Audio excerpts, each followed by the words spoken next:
Hi, welcome to the F1 Time Portal, a Formula One history podcast started by two Formula One artisans. I'm your host, Rosa. And I'm your Live and Let Die host, Luigi. And today we're taking you back to the final part of the 1973 season, part 5. Let's go! Live and Let Die. That song I know because of the Bond film. Yeah. And he did it for the Bond film. Ah, there you go. Yeah. And who's he? Oh, that bit I don't know. I'm really bad with artists. You act like you. The way you said it sounded like you knew the song. I know the song. I'm actually really bad with artists. They don't. Okay. Yeah. So tell me who did it. Well, the artist that did it was an artisan of sorts. Oh. Yeah, a very famous artisan named Paul McCartney. I should have known that one, Luigi. Yeah, I should have known that. This was probably one of his best post-Beatles songs, I think. Yeah, okay. It's a pretty cool song. Yes. Well, an artisan is a person skilled in a trade, especially one that involves making things by hand. So he did this song by hand. Well, that's what I've called us artisans because we're making this podcast by hand. Yeah, this is not AI generated. No, it's not AI generated. Definitely not. Absolutely not. No. So we're up to generally one of our favourite races of the year, the Italian Grand Prix at Monza. So this is race 13 of 15. It's on September 9, 55 laps, and the weather is dry and sunny. So to the delight of the Tifosi, Ferrari obviously made their tenuous comeback in the last race and did fairly well. They were quite competitive. And now back to full strength for the home Grand Prix, having enticed X back on a freelance basis. Yay for them. But the big boys are here in a three-way fight for the championship, which could be decided here. So if Stewart manages to finish third or higher, he would clinch the Drivers' Championship. A lower points finish would need Fittipaldi to win and Severt to get on the podium to stay in the championship fight. So, yeah, Fittipaldi, Stewart and Severt can all win the championship. Yeah, but Severt has almost no chance. I mean, his primary job is to wave Stewart through, just like Peterson did at the last race for Fittipaldi. There's no way they would tell Stewart to, there's no way they'd tell Severt to fight him. No, that's true. That's true. So during the practice sessions, the chicanes were causing issues just like they did last year. Remember they did all the new chicanes to make it a bit safer, with lots of drivers having trouble with braking points and the new layout. It was Peterson who claimed his 7th pole of the season ahead of the McLarens of Revson and Holm. Suffering from the flu, Stewart could only manage 6th, with his teammate and closest rival Severt in 11th. Fittipaldi started in 4th. Yeah, and that's 7 poles for Peterson this year. And why are you even mentioning Severt's qualifying position like it even counts, like as if he's in a contention to win it? Well, you'll have to wait and see. Yeah, okay. But just like in 72, the first chicane was bypassed on the opening lap and the race got underway with the Lotuses of Peterson and Fittipaldi charging into the lead. Revson had a poor start, at least his clutch worked this time, and he slided into 5th behind Holm and Stewart. So Stewart already up a few places from 7th to 4th. Surely team orders will come into play here, like for Peterson and Fittipaldi. Yeah, you'd think so. So for sure that would happen. I think Stewart was right up on Holm and then suffered a puncture to his left rear tyre, and Revson quickly pounced to overtake the ailing Stewart, who had to pit. So Stewart lost over a minute and eventually rejoined the race in 20th position. So maybe team orders are not needed anymore, Louis. Yeah. Not for Tyrrell anyway. No. So Holmes started having brake trouble, as in he had to stand on them to get them to work, which caused him to hit the curb, get airborne and land heavily. So he had to pit. He rejoined but didn't trouble the leaders again. Oh, poor Holm. So with 20 laps gone of 55, Peterson was still running just ahead of Fittipaldi, 15 seconds ahead of Revson in 3rd. Severt's in fourth and Reutemann is behind him. So remember, Stewart is in 20th or right at the back of the grid. So, yeah, so Fittipaldi doesn't need to win this race because No. Stewart, But I'm surprised they're letting them run near each other because that's dangerous too. Yeah, okay. You know, like there's a risk that oil goes out or Peterson loses control, hits Fittipaldi. You want to minimise any of that. But they, lap 20, they're still leaving it. A spate of retirements and some masterful overtaking helped Stewart regain many lost places, and he was now running up in 8th place with more than half of the race to go. And maybe team orders will be needed. This is like that race. Wasn't there that race earlier in the season where he was 16th and he won? Yes. Yeah, this got a little bit of that feeling to it. It's got that feeling in it, yes. I'm very interested to see what Lotus does here.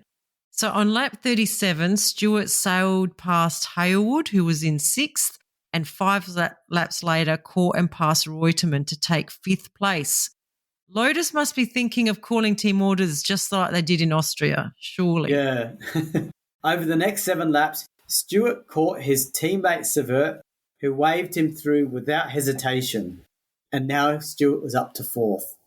He was not giving up, and on lap 51, he put in the fastest lap, and by the start of the final lap, was only 5 seconds behind Revson. Okay, so here is where we get the answer on the team orders question, Louis, and I'm going to quote from Mike Lang here because it is a bit different to other accounts. So this is according to Mike Lang. Peterson rushed past the pits, still in the lead. So this is the last lap, remember? Peterson rushed past the pits, still in the lead, although when he saw Colin Chapman fling his cap in the air, he momentarily eased off and Fittipaldi very nearly received the checkered flag after all the two cars finished 8 seconds, 0.8 seconds apart. Yeah, this is going to be interesting because other accounts say that Chapman's instructions were to have Peterson win, as he had clearly been the faster driver throughout the season and should be recognised as the number one driver in these situations. Look, I find that really hard to believe. I know that Peterson got a lot of pole positions, but on the championship table, we've got Fittipaldi not way ahead, but enough ahead of Peterson. Oh, Peterson's not in the running. No. Is he in the running? 48 points. Well, no. After this race, he catches up to Fittipaldi, but he's not he was never in the running. Like, I don't believe that. So that thing where Colin Chapman flings his cap in the air, apparently that was something he did every race. When they won the race. Yes. Yeah. But what to me surprises me is two things. One, why didn't they switch them earlier? Why let them run nose to tail? That's very risky. Two, like if you're going to do the switch, you don't do it on the last lap, on the last line. That's very risky. Yeah, it is. And why would Chapman suddenly put all his eggs in the Peterson basket? No. It's not like Fittipaldi's an old world champion. No. He's very young and is the defending champion. That's right. So you could – it's a mistake because Peterson doesn't have a statistical chance of even winning it. So no, that's right. I think Lotus screwed up big time here.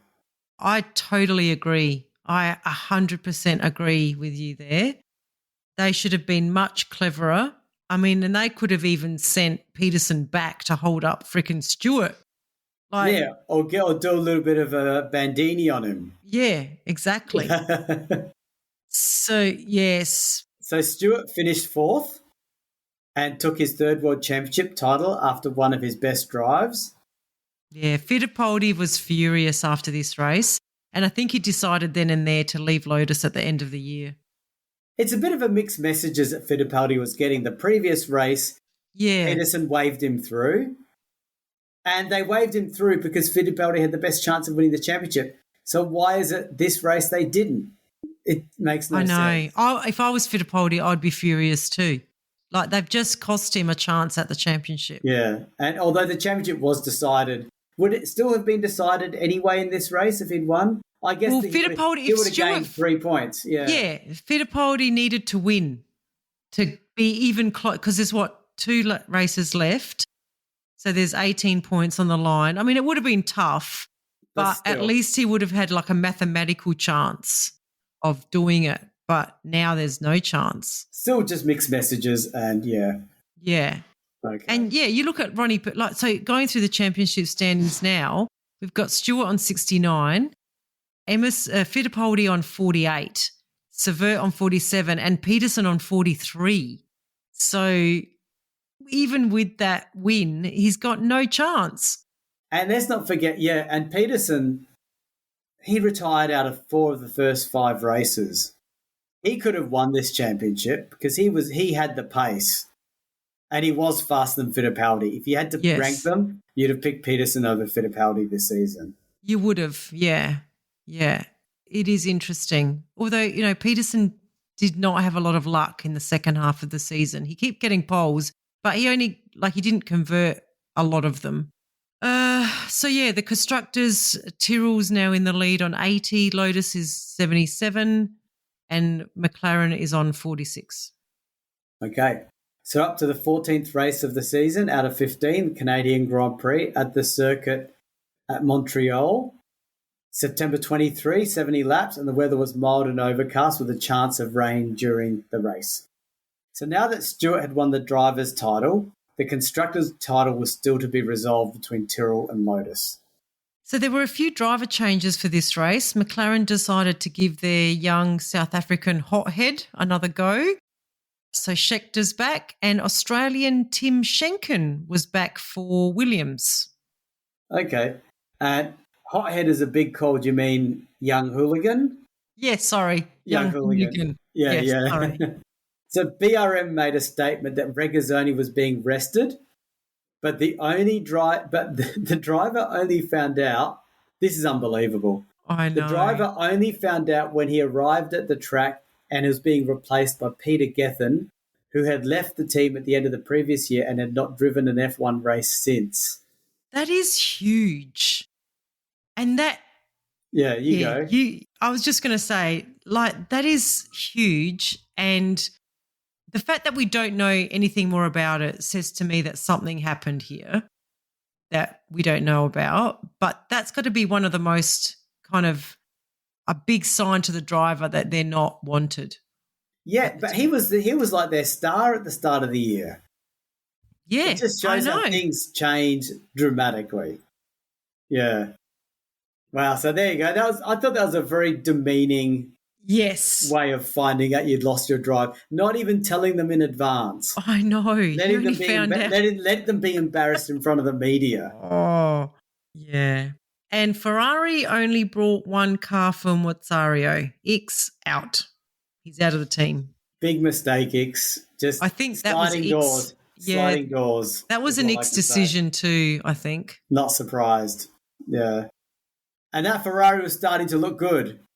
Yes. Yeah. So practice was held in mainly dry conditions, and once again, Peterson was easily fastest with McLarens of Revson and Scheckter in second and third. Reutemann in the Brabham lined up fourth and Fittipaldi in sixth, but Stewart had a hard time with the handling of his Tyrrell and could only manage ninth. What does he care now? He's won the championship. He's probably thinking about whether to retire. Hasn't he already decided? Wouldn't he just step aside now? Or was it like the honourable thing is to do out the season? Maybe, yeah. I don't know. Did they have another driver even lined up to replace him? They're a top team. They would have had lots of drivers knocking on the door. X would have filled in. Yeah.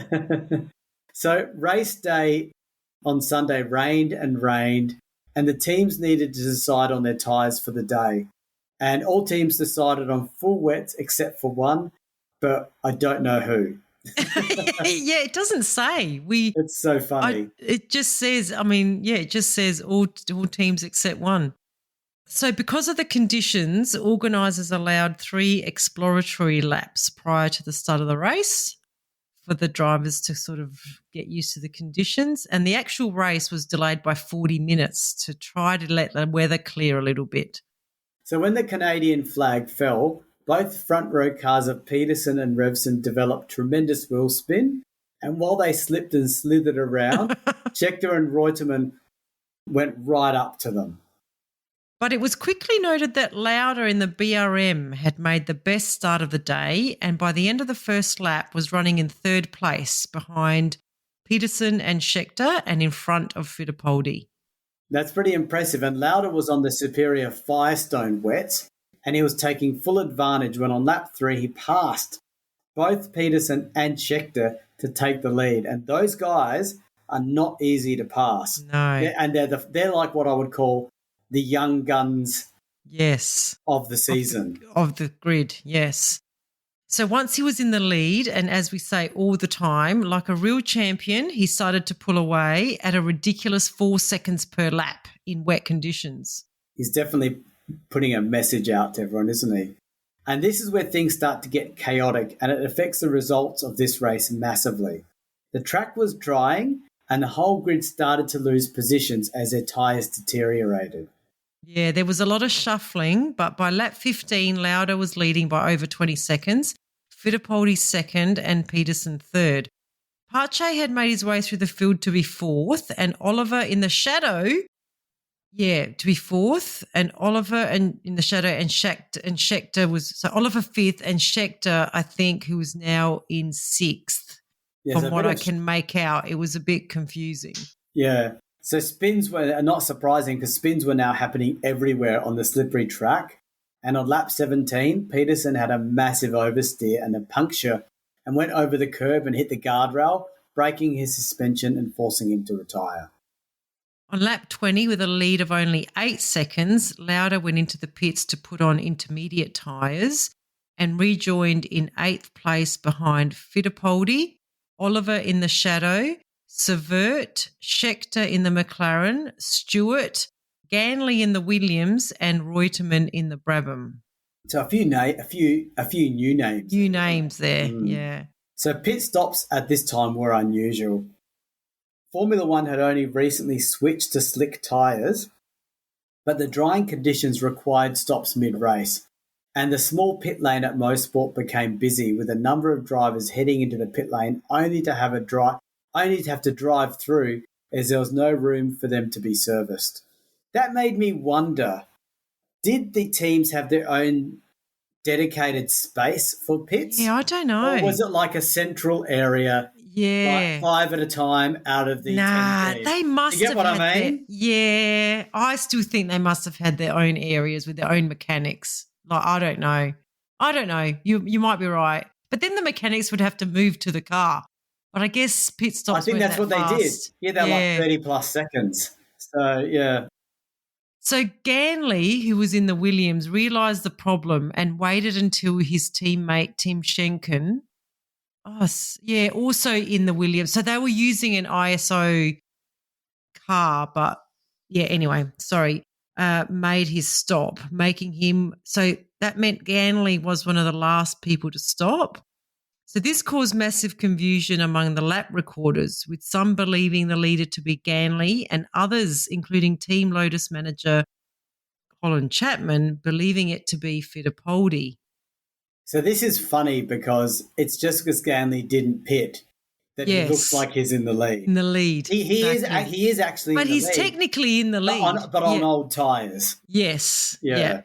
So it's like a current Formula One thing when some unusual driver takes a lead out of sync, and they're praying to whatever gods they have. Yeah. Strategy car, exactly. Yeah.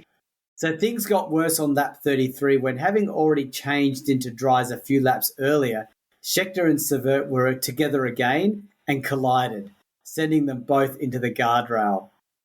So neither driver was injured, thankfully, but Severt was really angry with Scheckter and was running over to let him know with some angry fist shaking, Louis. Yes, the ultimate insult. 2 ambulances and a breakdown truck were heading to the scene of the accident, and so the new pace car system was deployed for the very first time. No one, however, knew for sure who was in the lead, and the pace car driver picked up Ganley as the lead car, with Stewart and Fittipaldi behind him on track. The drivers just ahead of Ganley, which were Revson and Oliver, they raced at normal speed to take their place at the end of the pace car queue. That's so funny. So after 10 laps, during which the track had completely dried. The field was released, and Ganley, I love this, driving an inspired race, Yeah. held off Stewart and Fittipaldi for 8 laps before they were able to get past. I mean, Ganley was out of position on old tyres, so Yes. he was a sitting duck, but I love the fact that he did 8 laps. 8 laps, exactly. So by now, the general consensus was that Oliver in the shadow was leading the race with Fittipaldi second. And the issue was whether he could catch Oliver and get back in the lead after the error made by the pace car. Now, let's not forget this is Shadow's first season. Yes. On the second to last lap, Fittipaldi did get past Oliver and crossed the line on what he thought was the 80th and last lap, with Colin Chapman even throwing his cap up in the air, Yes. a traditional sign of him winning. But there was no checkered flag for Fittipaldi. No. Instead, the flag was waved for Revson, who had gotten past Oliver on lap 47. Wow. Post-race analysis showed that Oliver did actually lose the lead on that lap to Peter Revson. Lotus team boss Colin Chapman believed Fittipaldi won after passing Ganley, but 3 hours after the race finished, Revson was declared the winner, with Fittipaldi in second and Oliver third. What a chaos. And chaos. Poor Oliver. He got passed on the last lap. He was going to win in the shadow. I know. That's nuts. Yeah. No, but he lost the lead on lap 47. It's an 80-lap race, Louis. But so is he caught up in the whole misunderstanding? He was caught up in the misunderstanding. Oh, God. Yes. Even I got caught up in that. Even you didn't know what the hell was that. I did have to read this quite a few times, I have to admit. And I read quite a few accounts of it. I was thinking, what the hell? But it essentially got down to the fact that the pace car picked up the wrong lead car. Yeah, and that reshuffled the cars. It changed the order. Yeah. Yeah.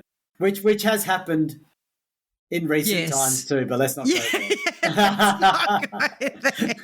there. Okay, so with one race left and the championship decided in the Drivers' Championship anyway, Stewart's on 71, Fittipaldi's on 54, Severt's on 47 and Peterson's on 43, with Revson now on 36, who, he's done better than his teammate, hasn't he? Yeah, considering Revson. he's a McLaren, right? Yeah. He's beaten Holm. He's beaten Holm. Schechter hasn't raced. The shiny new driver called Schechter. Yeah. You know what I mean? Yeah. And on the constructors, we've got Lotus on 83, just 1 point ahead of Tyrrell on 82. Wow. McLaren is on 55. That's probably why Stewart's hanging around. I reckon. Yeah, maybe to help them win the He wants them to. He wants to win the constructors. Yeah. He really does, which I would too. Yeah. That's the team thing to do. It is. So we're up to the 15th and final race of the season, the United States Grand Prix at Watkins Glen, to decide the constructors. It's October 7, 59 laps. The weather is dry, cool with some intermittent cloud cover. So, unfortunately, we start this race with another sad incident of 73. So you think, the race season's nearly over, yay, but it was overshadowed by a fatal accident during practice on Saturday.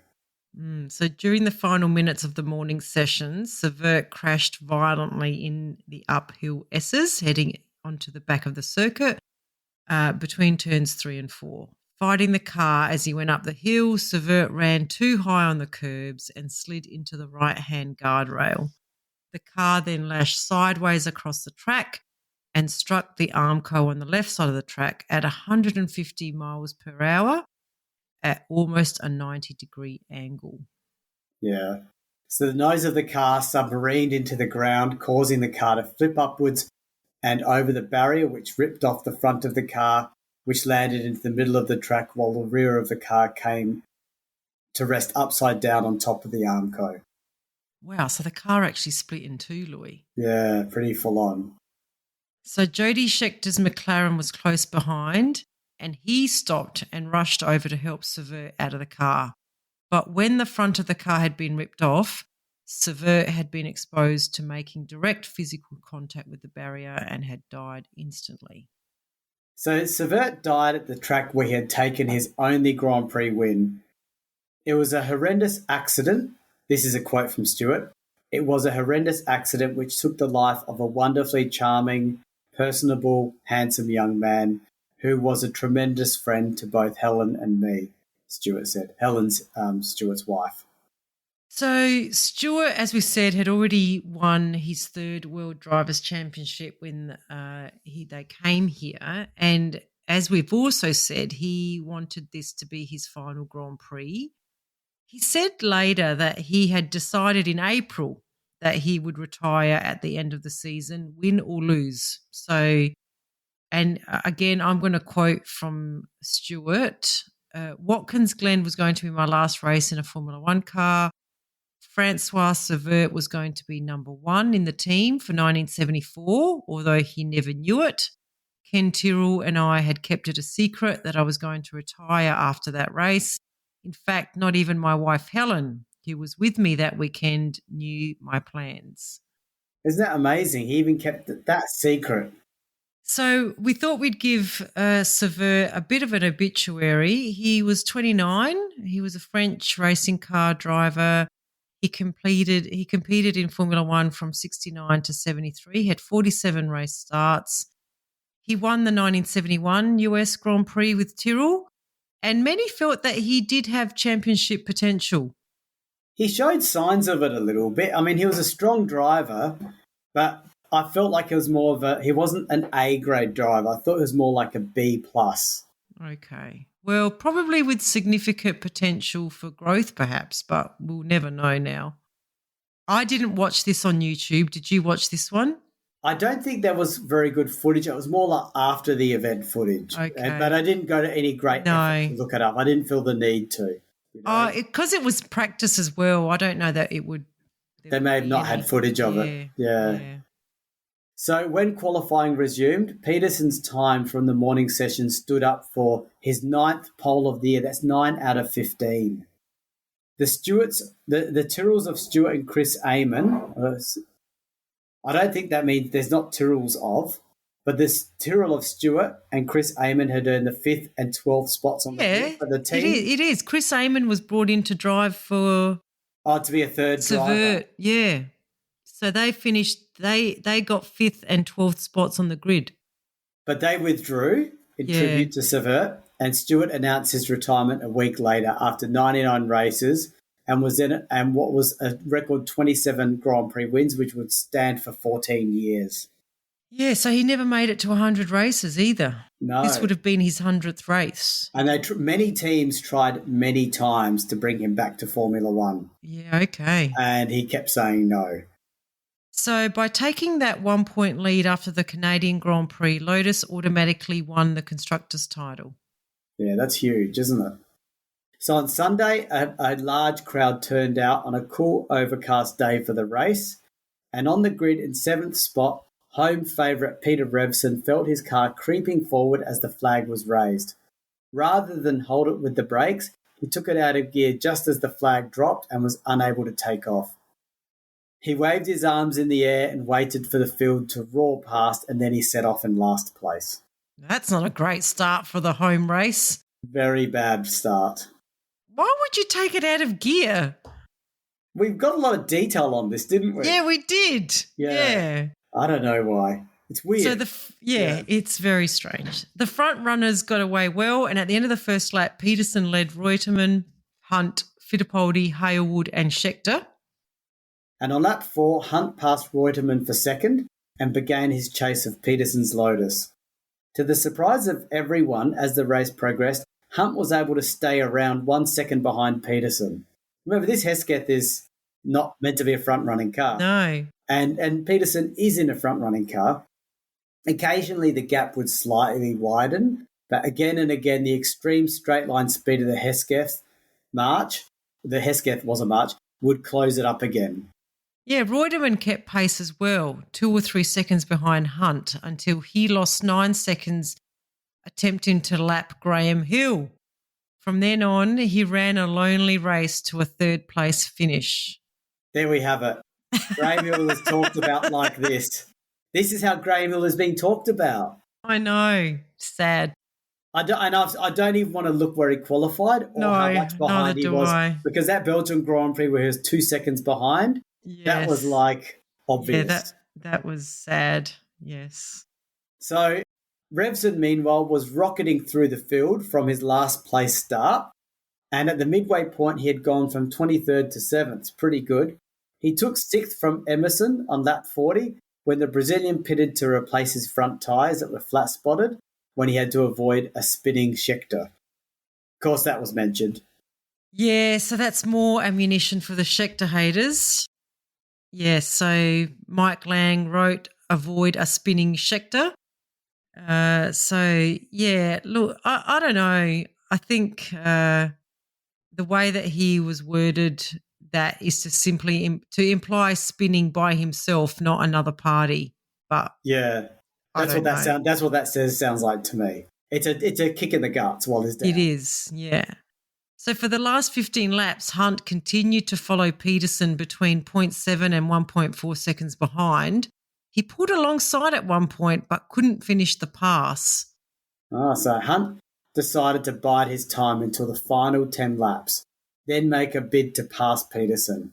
But his car developed oversteer as the fuel load lightened. He maintained the challenge to the flag, however, setting the fastest lap on the penultimate lap, Peterson only winning by just 0.688 seconds, the smallest margin in US Grand Prix history until 2002. And it would be giving Peterson his 4th win of the season. So 9 poles and 4 wins. Is that what we got? Yeah, pretty good So results. Reutemann had to weave to the line, virtually out of fuel, but held on to 3rd. Holm ran a steady race to 4th. Revson made it to 5th. That's not too bad. From last place, and Fittipaldi took 6th after having to stop for tyres. What, again? Yes, again. Maybe it was the one time. Yes, that one time he had to stop, yes. So having already secured the Manufacturers' Cup following Tyrrell's withdrawal, Lotus finished 10 points ahead, despite Stewart taking the championship for Tyrrell. Yeah, okay. Unusual, isn't it? So, yeah, because Jackie Stewart ended the championship on 71 points, Fittipaldi on 55. So that's a big lead there. Peterson on 52. So, yeah, he caught up to his teammate there. Sever on 47 and Revson on 38. Yeah, so Lotus won the championship 92, Tyrrell 82 and McLaren 58. So, That's wrap up. That's a wrap, isn't it, for 73? So what are your final thoughts on 73? Well, I feel like this should have been Fittipaldi's championship had it not been for his accident and then what looked like the Lotus team swinging to support Peterson. When you say accident, you mean when the bruised ankles yeah, one? It sort of cost him two races. I think so, yeah. So there were 3 races. The French where he hit Scheckter from behind and he was out.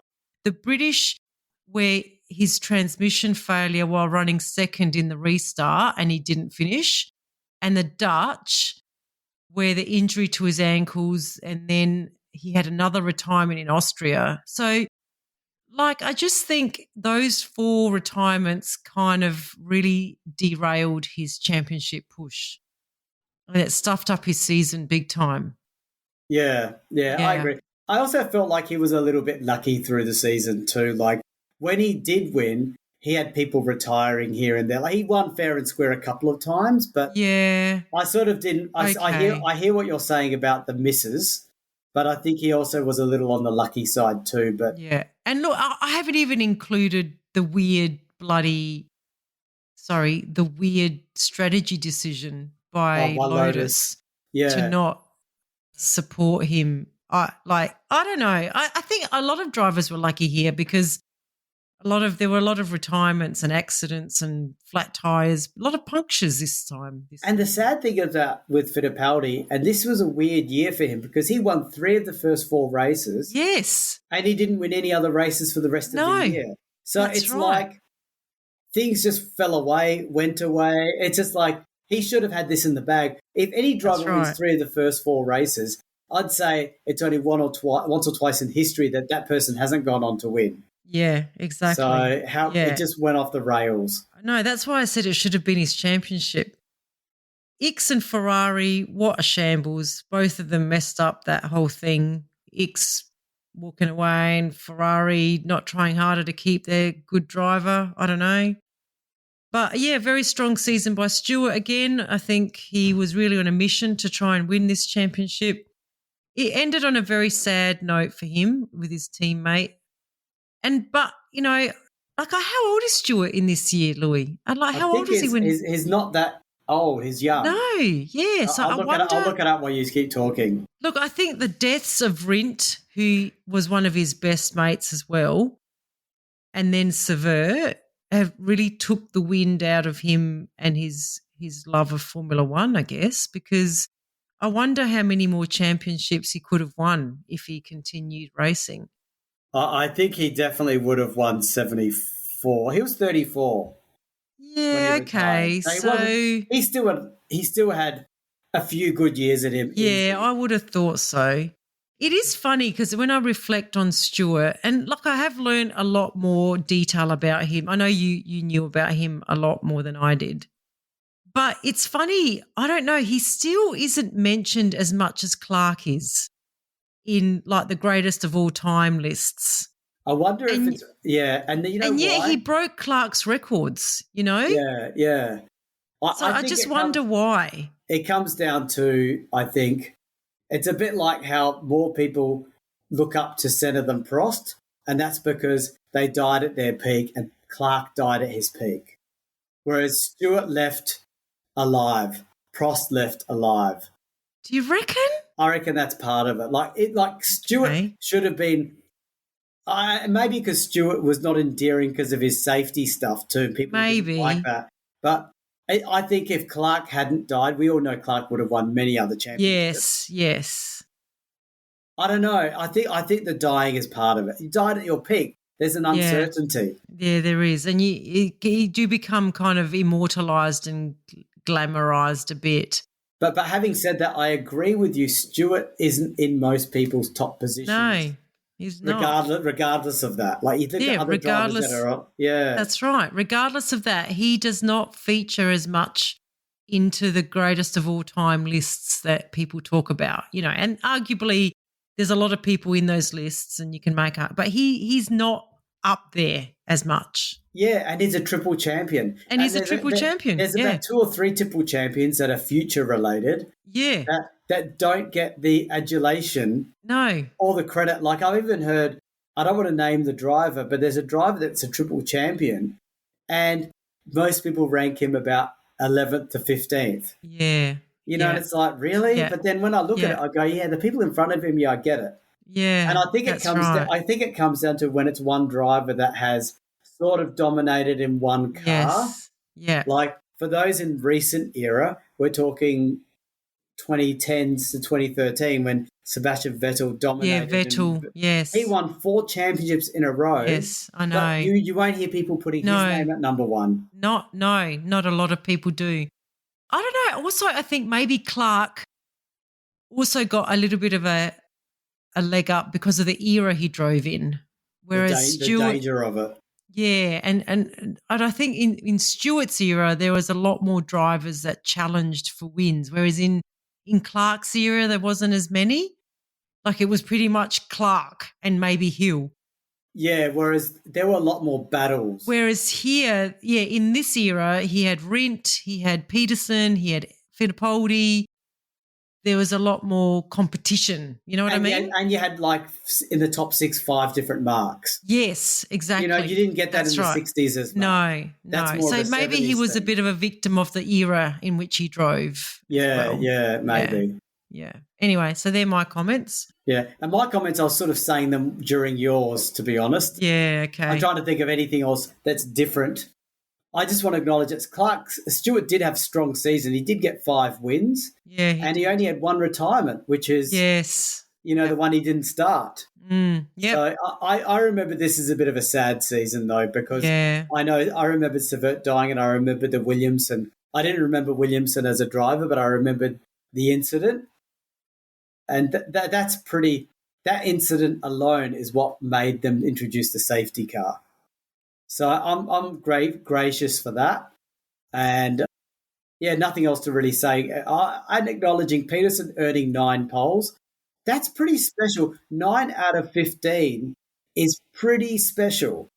So and he's up against Stewart and Fittipaldi. Yes. They're not slow guys. No, So that's right. pretty impressive job by Peterson. So I could see why Chapman fell in love with him a bit, because Clark was also good at getting pole positions. That's right. Exactly. Yes. All right. Well, we might leave it there. We'll come back for 1970. Oh, no, we'll do a TP for 73. A TP with our special guest, Daniel. Daniel, and we'll see if Daniel can do. He doesn't have to redo the race recaps. And then, we're on to 74. Yeah, and 74, a very special season. So you've got to listen to 74, because something about 74 only happens. It's the first time in Formula One history that happened in 74, and it only happened again in 2021. Right. So that's a bit of a teaser for everyone. It's a good teaser. Yeah. All right. So, see you soon, everyone. Bye. Bye.